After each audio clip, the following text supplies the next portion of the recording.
Important day पर हमारे सहयोगी प्रकाश प्रियदर्शी ने सीबीआईसी चेयरमैन से भी खास बातचीत की। आइए सुनते हैं।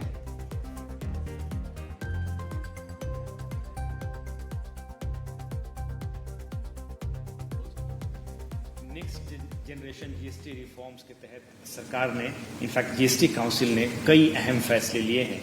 उन फैसलों के पीछे के क्या रैशनल्स हैं, क्या लॉजिक हैं, उसको समझने के लिए हम इस वक्त सीबीआईसी चेयरमैन संजय कुमार अग्रवाल के साथ हैं। 18 आवर्स टुडे से बात करने के लिए आपका शुक्रिया।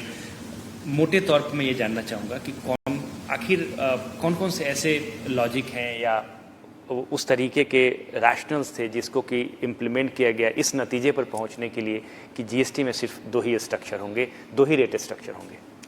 देखिए, जब जीएसटी 2017 में लागू किया गया था तो उस टाइम पे जो आइटम्स पे जो रेट फिक्स किए गए थे उसके पीछे रेवेन्यू न्यूट्रलिटी उसका मेन कॉन्सेप्ट था। तो उस पर ये देखा गया है कि इस पर कितनी central excise duty and VAT लगता है, उसके हिसाब से उस पर जीएसटी की दर निर्धारित कर दी गई। जैसे सीमेंट पे 28% जो जीएसटी की दर निर्धारित की गई वो इस बेसिस पे की गई कि क्या रेवेन्यू न्यूट्रल रेट होगा।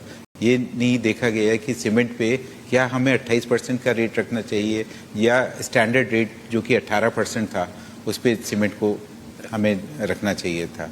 लेकिन इन 8 साल में जीएसटी स्टेबलाइज हो गई, उसके जीएसटी का जो रेवेन्यू ग्रोथ है वो भी काफ़ी रोबस्ट है। जीएसटी से पिछले साल में 22 लाख करोड़ का रेवेन्यू कलेक्शन हुआ था। तो इन सब को देखते हुए ये एक निर्णय लिया गया कि इस टाइम हमारी जो एक्सरसाइज होनी चाहिए वो एक कॉम्प्रिहेंसिव एक्सरसाइज होनी चाहिए और उसमें रेट रीस्ट्रक्चरिंग भी उसमें एक हमारा उद्देश्य होना चाहिए। तो पहले स्ट्रक्चर में 4 रेट्स थे हमारे, 5%, 12%, 18% और 28%। तो 18% अगर हमारा स्टैंडर्ड रेट था तो 2 मेरिट रेट हो गए, 12% और 5%, उधर 28% हो गया। तो इतने सारे रेट्स को रखने से कई सारे क्लासिफिकेशन डिस्प्यूट्स होते हैं, क्योंकि आइटम्स में कहीं पर क्लासिफिकेशन में एम्बिग्यूटी रह जाती है और वो क्लासिफिकेशन के हिसाब से वो या तो 18 पे हो जाएगा या 12 पे हो जाएगा, 5 पे हो जाएगा।